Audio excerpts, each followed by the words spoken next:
Again today, the 28th, we will read the Gospel of Sri Ramakrishna, which we know as Panchama Veda. So as usual, let us chant from the Gospel beginning.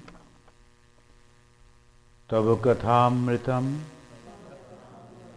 tapta jivanam kobibhirilitam kalmashapaham sravanamangalam srimadatam bhuvi grinanti e bhurida janaha.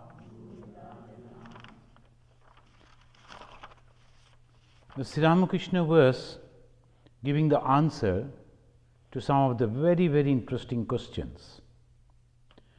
And they were asking, is it necessary to have a guru to realize God?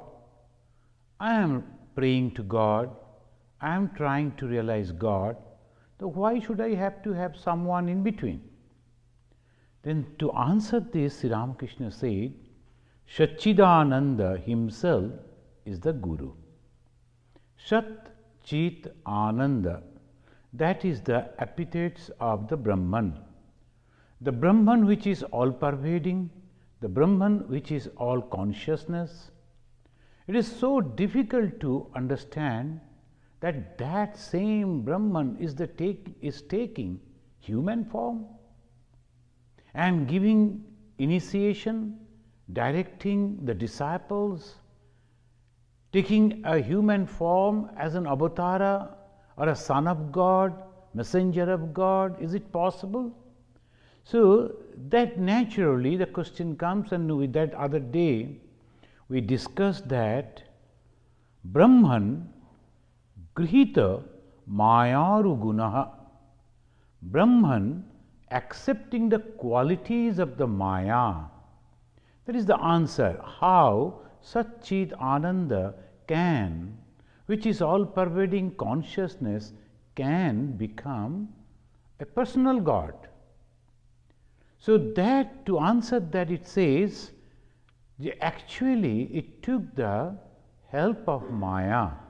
Maya is God's power, and on that Maya, when it is reflected, it says that is actually Ishvara. As a consciousness cannot create, consciousness cannot do anything, but it is consciousness. The moment the consciousness is reflecting on its own power, it's called Ishvara, and the Ishvara has the capacity to do the things. Bhagavan Sri Ramakrishna is an avatara, but more than that, he is the Ishvara Swayam. So he had the intention to spread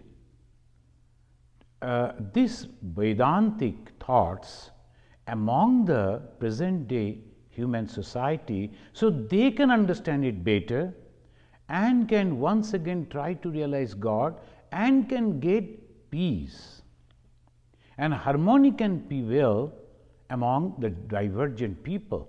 So that is the idea, and here it says grihita mayaru gunaha, accepting the qualities of the Maya, Brahman as Ishvara is creating.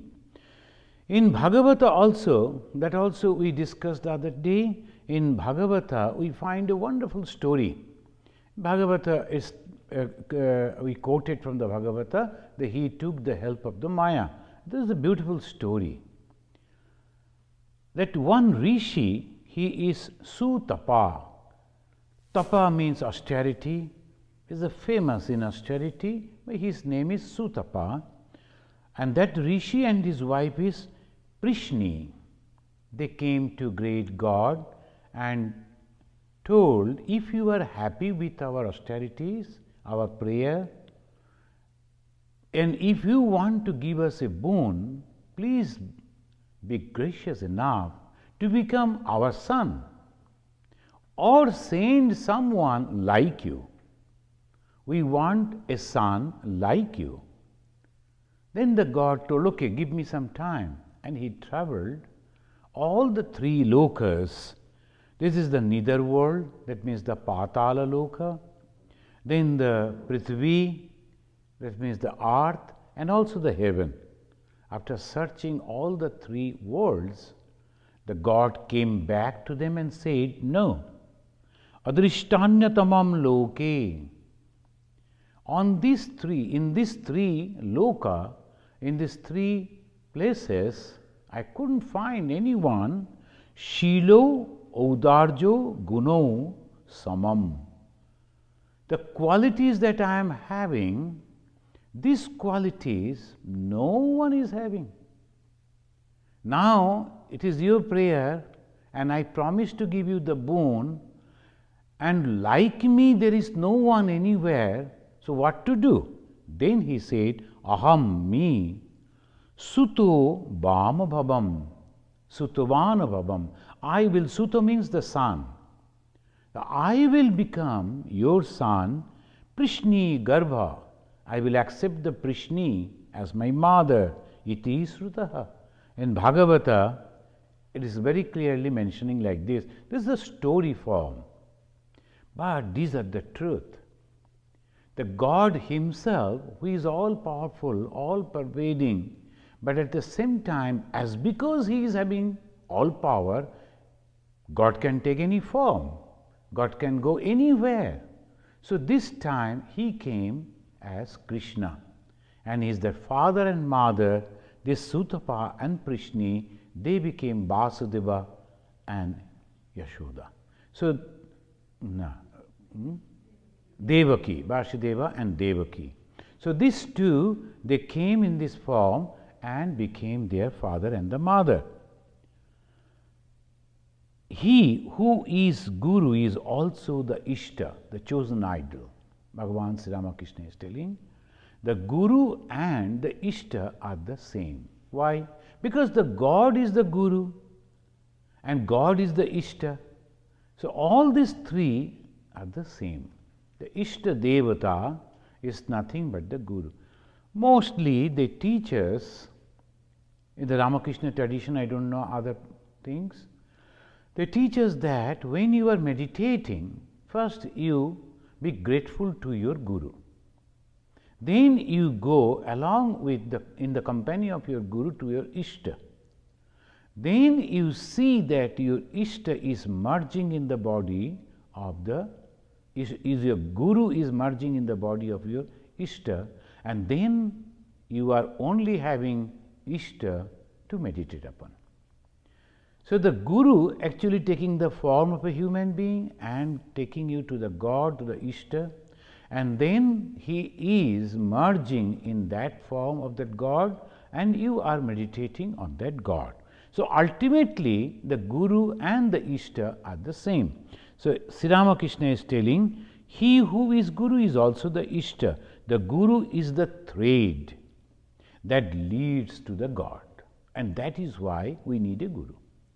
The question was, do we really need a Guru to go to God? Here the answer is, you can realize God, but Guru as a thread, as a chain, if you are holding a chain and slowly you are proceeding towards the end of the chain, you should not think about where you are going, because you know you are going to the correct direction, right direction. You know where you are going to reach. Only thing, you have to go on holding that chain and proceed. One day you will reach over there, that's for sure. And system is so simple, most of the people do not believe it. If they asked you to renounce this thing and do like this and do like that, then they think, yeah, something is going on. But when they are telling nothing you have to do, only thing you have to do that in the morning you take God's name, in the evening you take God's name, that's all. So obviously the people think only this much and nothing else. So slowly they introduced different type of rituals. to the satisfaction of the people, and every time.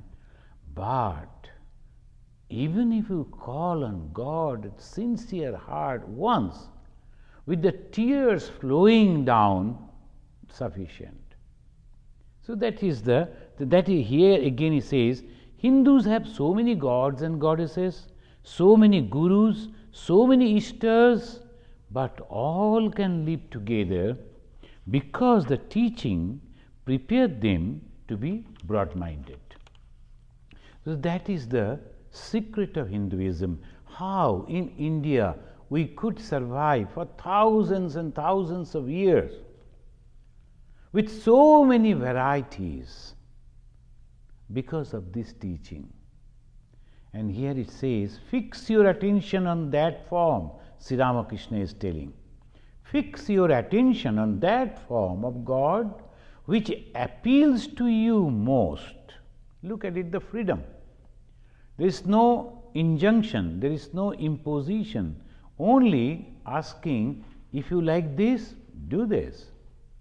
Fix your mind on that God which appeals to you most, but know for certain that all forms are the forms of one God alone. So this is the teaching of Bhagavan Sri Ramakrishna. I think in the October we are going to attain, this time is the first time. Many of our Swamis will go, the General Secretary is also coming from India, the Parliament of Religions. The Council for the Parliament of Religions is an organization. They organize it this time in a big number. We are all going. Many of our devotees are also going. We will be having a book show over there like this. What is this Parliament of Religion? I got an invitation from a group of people from Korea. They will be organizing here itself in Illinois, maybe in Chicago itself. The same, bring peace immediately. How the peace will come? Adjustment. How the adjustment will come? Understanding. How the understanding will come? By knowing the truth. And what is the truth? Here Bhagavan Sri Ramakrishna is telling that in the 184 page of the Gospel of Sri Ramakrishna that published by the New York, it says that never harbor malice towards anyone. Never harbor malice towards anyone. So this is a great thing. The other day, some of our devotee, he was just a young man, he was joking for something. You know, the moment the other religion it comes, and naturally something against them, we like to talk, just for the fun of it, it's true. But then I told you, we should not tell like this, because we are Vedantins, the followers of Sri Ramakrishna. We are Vedantins, and in Vedanta, everything is inclusive. And we cannot say, you are not ours. That is one thing. And secondly, we are the followers of Sri Ramakrishna. Even by joking, we should not hurt others and criticize others. They may be bad. They may be wrong. We may pray for them. We should pray for them. But within our heart, we should not harbor anything against. Why? Because that ultimately will ruin the fabrics of Hinduism, the basic of Hinduism. So we find here Sri Ramakrishna is telling, never harbor malice towards anyone. Among the devotees there was Kedar, a gentleman whom Sri Ramakrishna is to like most.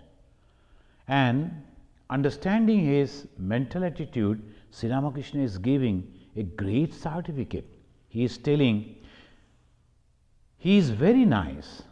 Many other people are sitting. Sri Ramakrishna pointed to him and said, he is very nice. Why he is nice? He accepts both the absolute and the relative. So this is the main thing.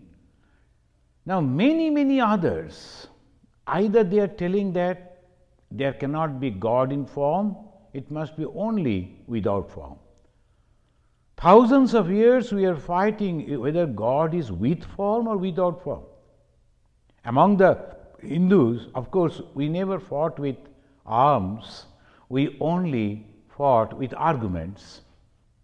So the Dvaitavadi and the Advaitavadi, in between Vishishtadvaitavadi also, so we wish to constantly argue. Now, yes, Sri Ramakrishna is telling, he is very nice. Why? Because he accepts both absolute and relative.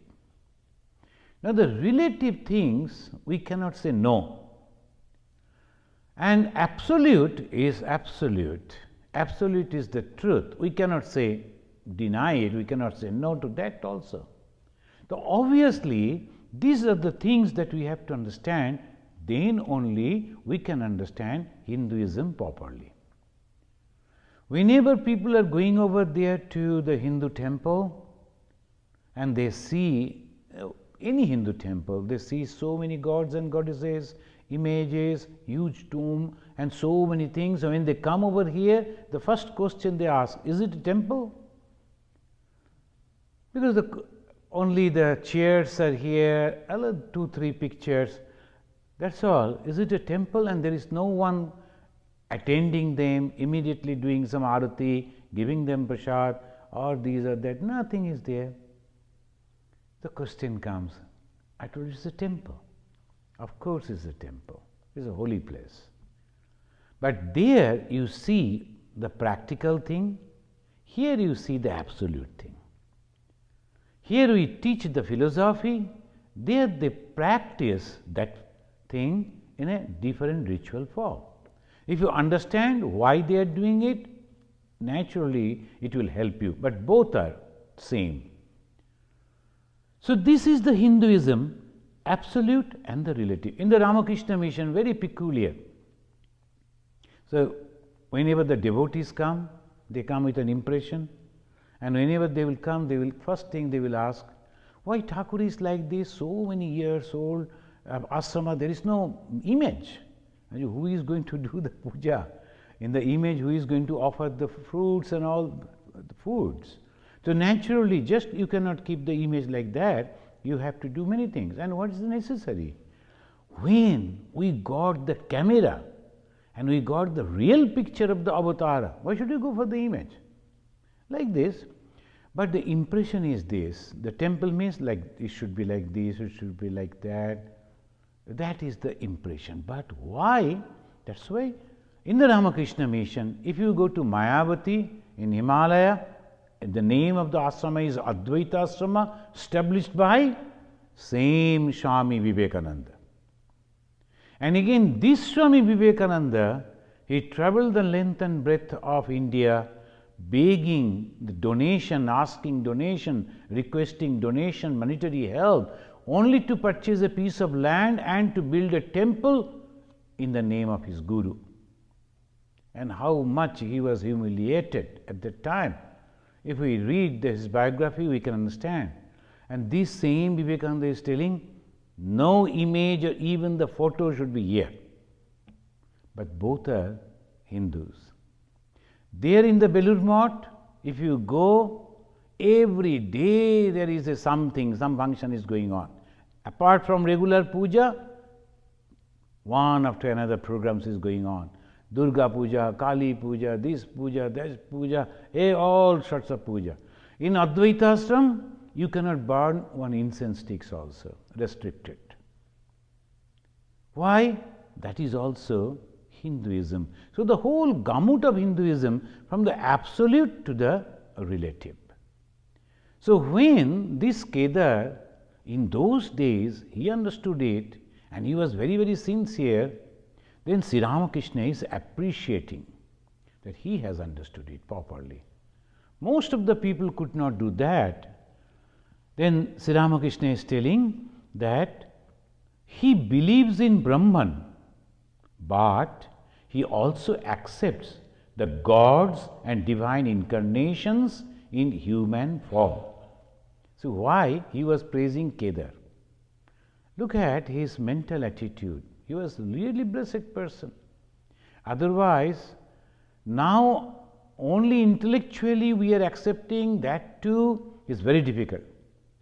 100% mind we cannot accept that which is formless, and same thing is taking the form.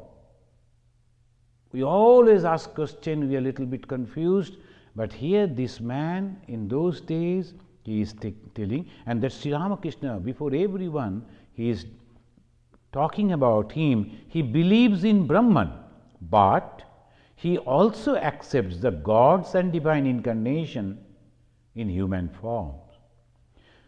Sri Ma, the writer, immediately gave a note, one line separately.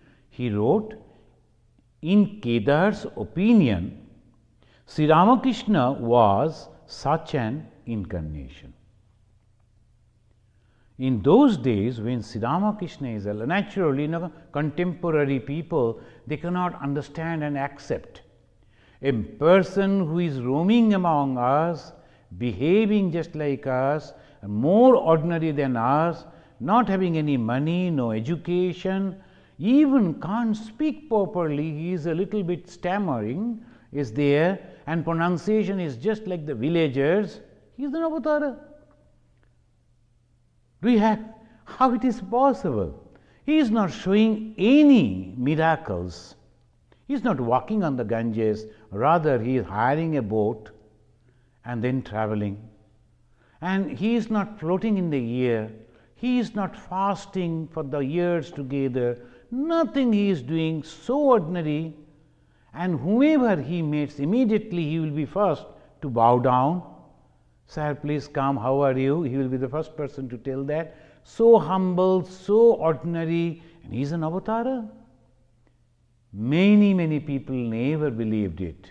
Even today, many they say, he is a good person, but not an avatar. Even here, I heard, I have not seen, in one or two temples where they are mentioning about the Indian sages and saints, there is a picture of Sri Ramakrishna, but a sadhaka, as a holy man trying to realize God. They never can believe that he himself is God. And how they should understand? Because of his life, his teaching, his behavior, his knowledge, everything that they must have to count, then only one has to. He is a very good doctor. And what type of doctor? He only refers. Whoever goes to him, he will say, go to him, go to that. He is not treating at all. So how can you understand that he is the doctor?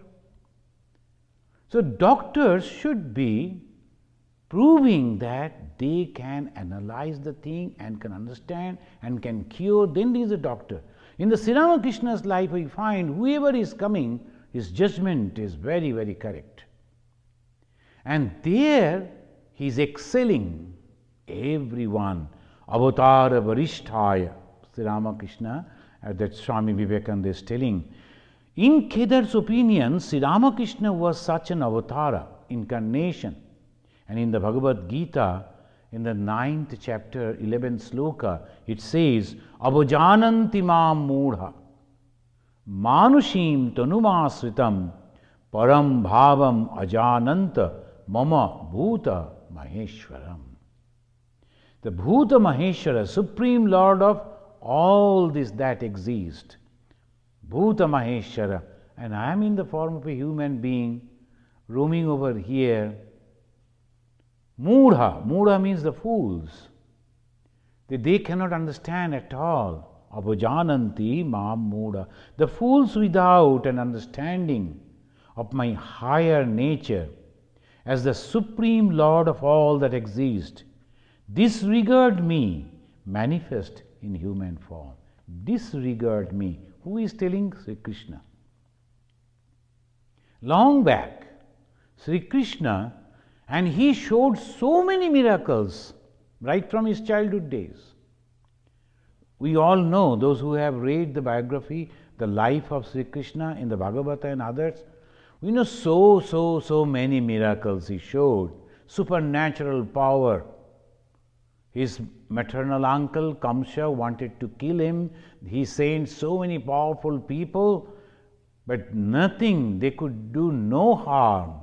Even before the eyes of many, many people, he came, he and his brother, almost the same age, 1 year difference, Balarama and Krishna, and they killed the very powerful people who were engaged by the Kamsa to kill them at ease. Even then, this story was known by everyone. Even then, they used to doubt him. So naturally, he is telling, Abhujananti mam mula, manushim tanumasitam. The moment you have taken the human form, is very, very difficult to understand. And it says that the Christ is telling, the moment you understand this, you are blessed. Why?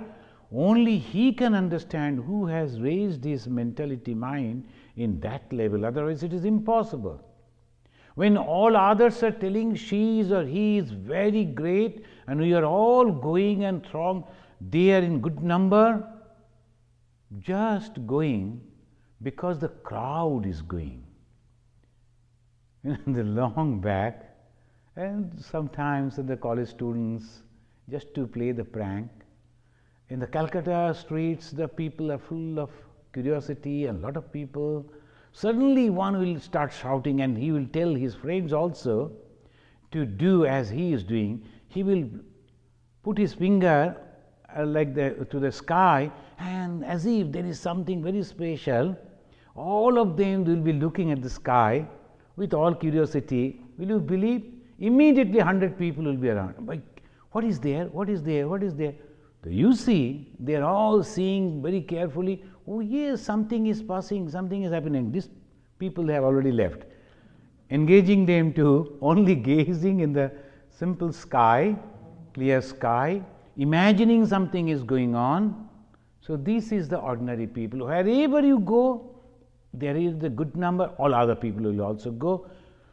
But that doesn't prove that he or she is great. So avatara, you have to understand avatara in a different way. How? By practicing spirituality in such a way so that you can feel that he is really an avatara, great person. Now, Kedar, he is a householder. Even then, his practices, his life is so pure and so high that Sri Ramakrishna, before everyone giving this certificate, Christ told, he who has seen the Son has seen the Father. Father means the God. The Christ is to call Father, God as Father. Who has seen the Son? Who is the Son? Christ. Has seen the Father. How? So that is the question. People should understand what is God. Bhagavan Sri Ramakrishna said, seeing avatara is seeing God. Seeing avatara is seeing God. When you are seeing an avatara, he is God. What is the conception of God? So that is the thing. Most of us, we do not know. So naturally the confusion and naturally superimposition of different type of thoughts.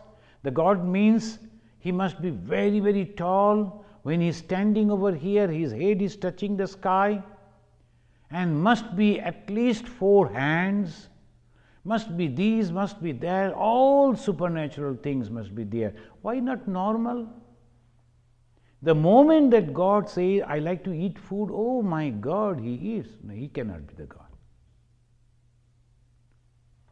That same thing happened in the life of Lord Buddha. In the coming Sunday, we are going to discuss about Lord Buddha. When he was practicing without any food, then some other people, they came around, oh, he's a great yogi, he doesn't take anything, great yogi.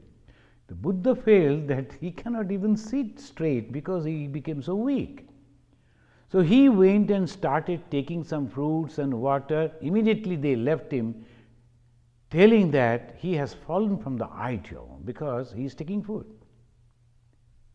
And when Buddha, not only food, the fruits, he also take the porridge, that rice, and then he realized that God and became Buddha. he came back, then all these 5, they became his first disciples.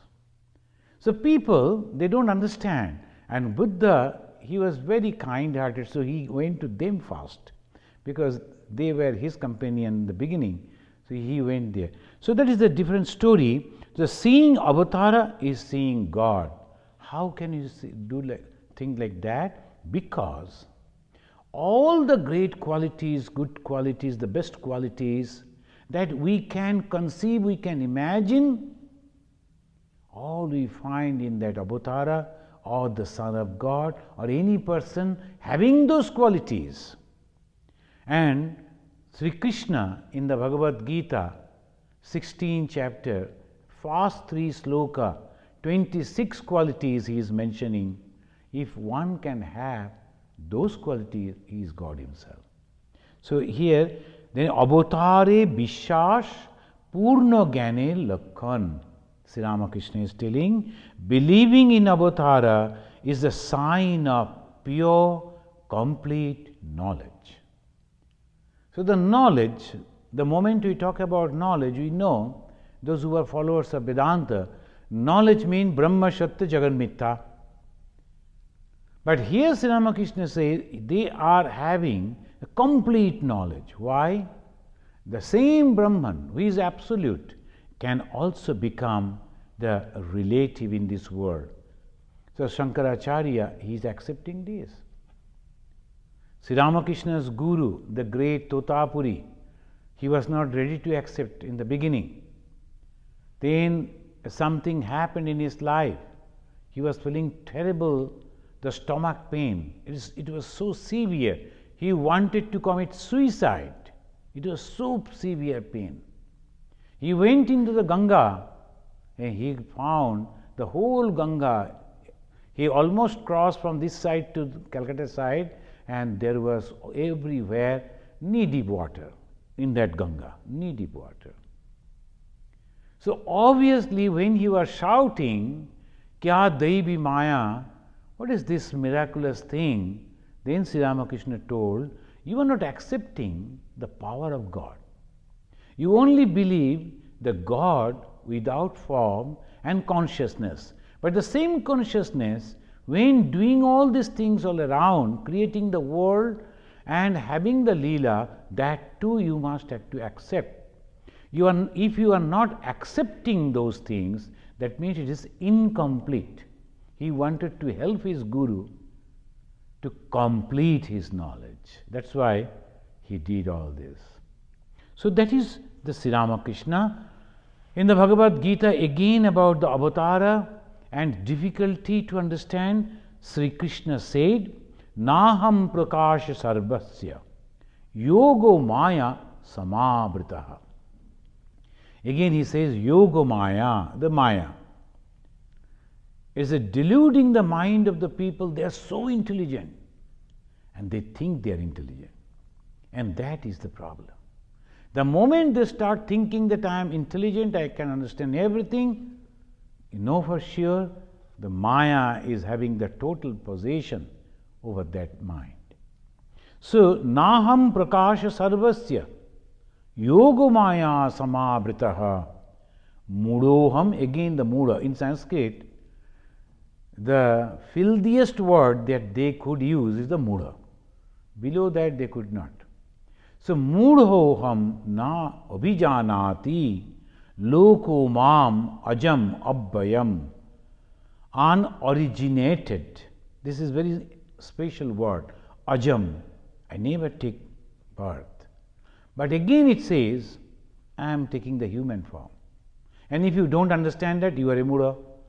But sir, you are taking birth, and again you are telling that you are ajam, you don't take birth. How come? So this is a different, total different discussion. Shankaracharya in the Bhagavad Gita, he has given this explanation. Eva. Eva means as if. It's not real, but as if. When you see the reflection of the sun in that water, just like sun. But it is Eva, as if. It is not the real sun. Similarly, when we find that God is behaving like this, it is as if when Sri Ramakrishna was having the throat pain and he was suffering, he became so weak that even people had to help him to change his bed and go somewhere. That Sri Ramakrishna one day, that Sri Ramakrishna in that condition, one day Ma Sarada Devi saw running and crossing the field and coming back again in that speed and lying down again. When the mother, surprised, asked him, "Is it you?" Then immediately he told, "You have seen? Don't tell anybody." Eva, everything that is happening, it is Eva. One of his direct disciples who was not that way educated, he was not having the school education, and when he said it is all his drama, Sri Ramakrishna is suffering, everybody is concerned about that, and then he said and told all his drama, Sri Ramakrishna turned to him and said, he has understood it. Dhore pheleche. He has understood it. That means the real God cannot have all these things, but the God is behaving in that way as if that I am also just like you. Even then, in this type of condition, when I am dying, having so much of pain, I can remember God all the time. And whoever comes near me, I always talk about God and nothing else. God intoxicated mentality. So, next we find that Sri Ramakrishna, it was Friday, March 9, 1883. 1886, Sri Ramakrishna left his body at his 83, just 3 years, 2.5 years before. Sri Ramakrishna is talking with the devotees. God alone exists and all else is unreal. See, the Brahman alone exists. Everything that you see is unreal. Brahma Shatta Jagan Mithya.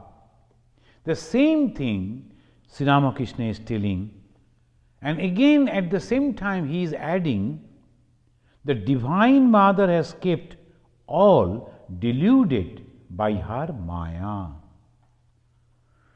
Only one thing is truth. Only that truth is there, Brahma Satya. But why we can't understand that? Because God's power, that is called Maya, is deluding us. Why? When the question was asked, we will find that he is asking, "Sir, why God has put us in this world? Why he is keeping us in this world? We are all suffering?" The answer we will find Sri Ramakrishna is giving. It is his divine sports. He has created all this, what we are, it is also God. The God has created all these. Then he entered in different names and form. And then he is playing, sometime as a good person, sometime as a bad person. So this is divine sports, divine Leela. It is the whole thing is nothing but the divine drama. But we have to understand that, and that is possible when we take away our mind totally. Then only it is possible. Otherwise not. Those who are in the game playing, they cannot understand where the mistakes are. But outside those people who are sitting, the spectators, when they see, they shout, "Oh, you should not do like that, like this." So those who are watching can understand, but those who are in the game, they cannot. So you have to take your mind out from the game, though you are very much in the game, and that is what Shankaracharya said, Jivan Mukti. Jivan Mukti Sukha Prapti. Mukti means freedom. Freedom from where? Bondage. What are the bondage? This Maya. What is that Maya? I, me, all these feelings. Then you and me, that comes from the Maya. So this is where Sri Ramakrishna is telling that God alone exists and all else is unreal. But Divine Mother has kept all deluded by her Maya. Look at men, most of them are entangled in worldliness. So majority of the people, he is telling the truth. And naturally he is telling in such a way many people may not like it. But his sugar-coated words, it is not possible for them to tell. So he is keeping the truth before you. And now what we should do, we understand that this is my situation, my condition, and from here I have to go. That is the truth, but this is my condition. Well, let me try from here. I cannot just now, I cannot say, as Sri Ramakrishna is telling, it is not possible. And that mistake did by the Buddhism to some extent. They completely said that the whole world is misery. Whoever will be in this will suffer. Wrong. Because they are not feeling the sufferings. They are enjoying it. Sometimes the elderly people sitting in a shaded place, when they see the young people are playing in the open field in the scorching sun, they feel, how can they be there? Suffering. They are not at all suffering. They are enjoying. That game in that scorching sun is a joy for them. But when I feel that they are suffering, it is not. They are not suffering. I think that scorching sun and I am burning under that, and why with a ball simply running here and there, but they are enjoying it. And when I saw these two little boys staying over here, it was snowing. Even then, the two brothers, they are playing. I stood over there, I observed, and I was thinking, oh my God, what they are doing. They will suffer because in the cold and these things, but they are enjoying. At my age, I am cautious, I am thinking that that is not good, but at their age it is not. So the people who have understood the folly, the unreality of this world, for them Sri Ramakrishna is telling, look at these people, most of them are entangled in worldliness. Then one person is asking the question, and Sri Ramakrishna again continued, the truth is that no one seeks God. That we can understand, and we understand this very well. Truth is that no one seeks God. There are people who eat the prickly leaves of the pineapple and not the fruit. That in a pineapple is very difficult. You should know how to clean, then only you can eat. Like the mango or the apple, if you straightway go and bite, then obviously you are hurting yourself. You should know it. In the world also seems something like that. Only the cover they are eating, but below that, inside that, there's beautiful taste is there. That Sri Ramakrishna is pointing out. One devotee is asking a question, said, why has God put us in the world? This is a very good question. See, all we are suffering is because we are here. And who has kept us? God. Why He has kept us? Sri Ramakrishna is telling, the world is the field of action. Karma bhumi. In the Mahabharata it says, Karma bhumi. Karma means the action. And what is the action? Now, there is a wonderful way in the Hindu philosophy, it says, action and reaction. No one is giving you misery. You are suffering because of your past actions. So Sri Ramakrishna is one line, he said, the world is the field of action. Why this action? Because my desire. Where the desire comes, begin from my action. So it goes on like this. when I am doing something bad, the bad result is coming. And obviously that is driving me to something, and again I am committing some mistakes, again the punishments are coming. So this reformation, the centers as they call nowadays, all these jails, now it is all reformation houses. What reformation? You go and take the record, again and again they are coming back for reformation. And when they are coming again another, they were only a little ordinary person, did some little mistake, and now in coming in contact with the bigger people with much knowledge about these bad things, they get inspiration, guidance, help, and they go on in that fashion. It goes action, reaction, chain. So that is the world is the field of action. That's why Sri Ramakrishna, when he is advising us in the very beginning of the gospel, he told the 4 steps to realize God. First and foremost, you have to go to a holy person and know what is truth. Sadhu Sangha. The first and foremost, you must know what is truth. Then Nirjan Vasa. Then you have to take yourself out from that and quietly you have to think, what I am doing, is it good? Is it correct? Am I on the right track? And slowly you have to rectify yourself, have to proceed, because this is in your hand. Only you are thinking, naturally the God's help will come. I want to do something good. I want to be good. I want to be good. Only prayer. And from every corner, all good thoughts and the blessings of the great souls, all will encourage you. And slowly, one day you will find that I can do it. I can come out of this bondage.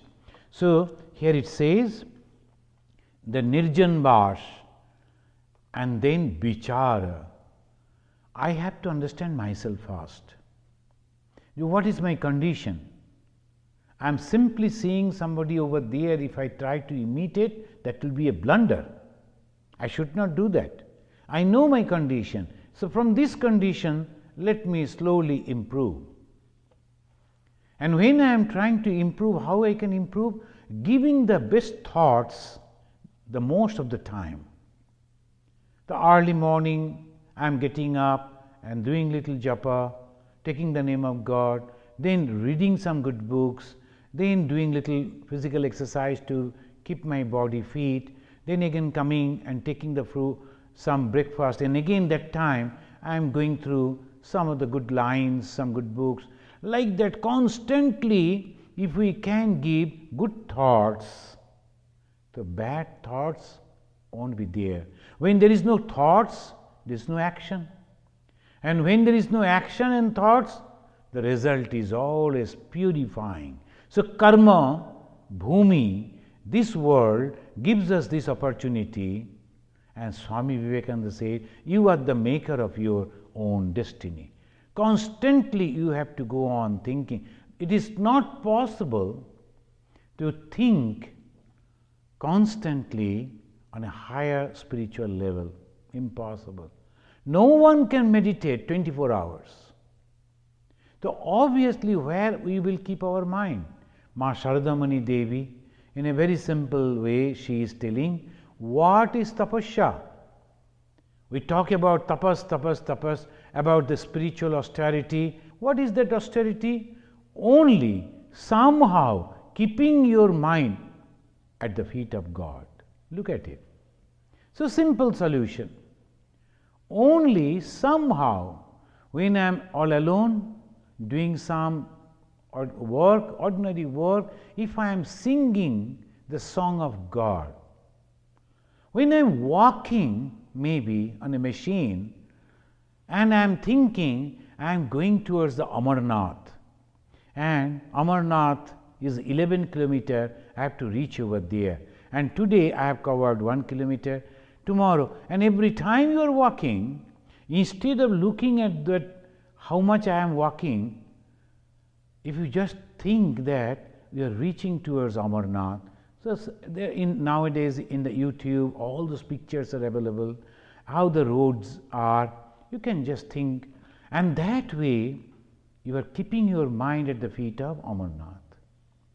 And when you reach over Amarnath, then you are going and taking the bath, and with the fresh clothes you are coming. So many other devotees are also there. From one corner you are going, looking at the God and thanking Him that you have reached over there. Where you are? In Amarnath. Physically you are here, but mentally you are with God, and that is called karma. And that is a great karma. And those who were there already in the Amarnath itself, maybe doing some business or some other things, they don't think about God at all. They think about how many people are coming and how much collection I can do today. So who is actually going to God? Mind. So not that every time we have to physically go to all these places. It is necessary to go physically. Why? So that I can understand it. But if I can't, just by seeing the pictures, if you see the picture inside the room of Dakshineshwar Thakur, the Thakur is sitting over there, he is sitting keeping his feet on the floor and going and prostrating and then touching his feet and sitting at his so near to, then he is talking with Girish Ghosh, Master Mahashai, I am just sitting over there. Where you are? In the company of Sri Ramakrishna. How? Mentally. What is that? Karma. Again, the work. What type of karma? Tapasya. So, according to the definition of Ma Saradamani Devi, we can always do this tapasya if we can have sadhu sangha. What is this sadhu sangha? Reading the gospel, reading the books by Holy Mother, so that we can learn these things and then we can apply these things. The world is the field of action. Through action, one acquires knowledge. The Guru instructs the disciple to perform certain works and refrain from others. Look at it. That is the job of the Guru. When he sees that something is going wrong, then he must say, without any reservation, if I say like this, they may be angry with me, they should. No, that is not the job of the Guru. And not good or bad, you must tell because you love. So that is once Swami Saradananda Ji Maharaj, his disciple came, he was a rich man and naturally little egoistic person. Other people who came, they were poor people.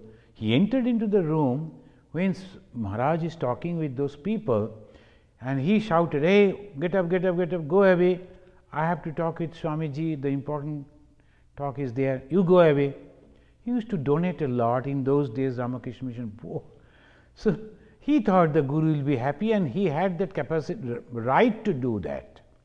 All these ordinary people sitting with the Guru, I am a special man. Immediately Saradananda Ji, who was very famous for his calmness, reacted very rough way and asked him to go away from out of his sight. And ultimately, at the fag end of his life, he understood why Guru behaved like that. He could not forget those words and the face of his Guru. He was going on meditating. Just by remembering his Guru, slowly, slowly, his mind became purified and he understood the true meaning of it. And he became so humble. So this way also blessings comes. So here, again he advises the people to perform action without desiring the result. The impurity of the mind is destroyed through the performance of duty. Impurity is destroyed by performing some actions. We have seen some of the people, they go house to house, begging 1 rupee or 5 rupees, collecting fund for Ramakrishna mission. And they will walk miles after miles. Why? To save some money.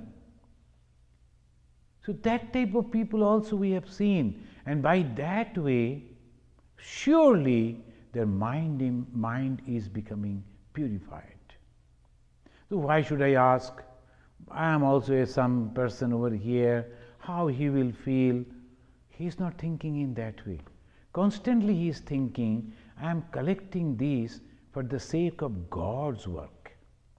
And this thought slowly, steadily purifying the mind. Whether he or she understands it or not, the action is sure to bring the result. The impurity of the mind is destroyed through the performance of duty. It is like getting rid of the disease by means of medicine under the instruction of a competent physician. The Guru is the physician. He told, you should do this, you should not do that. So, under the competent physician, as we take the medicine with complete faith, he said, you take these things. You must take those with complete faith. He knows it better. Similarly, when the Guru is instructing, why doesn't God free us from the world? Then his reply was, he will free us when the disease is cured. So, again, a little bit of repetition today I have done because they are very important. And our class was long back, so naturally we forgot. So, very, very important words. Thank you for coming.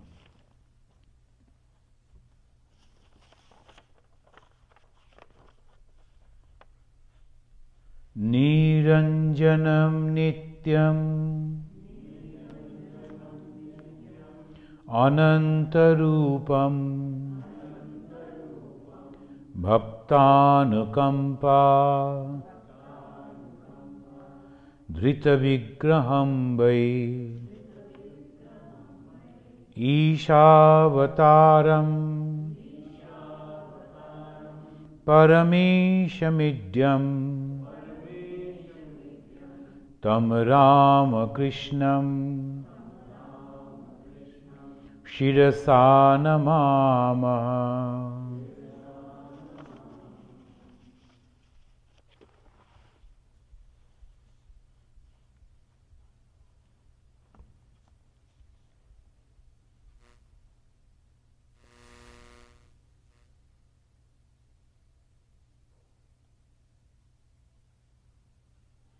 Om Shanti Shanti Shanti Harihi Om Tat Sat Sri Ramakrishna Arpanamastu.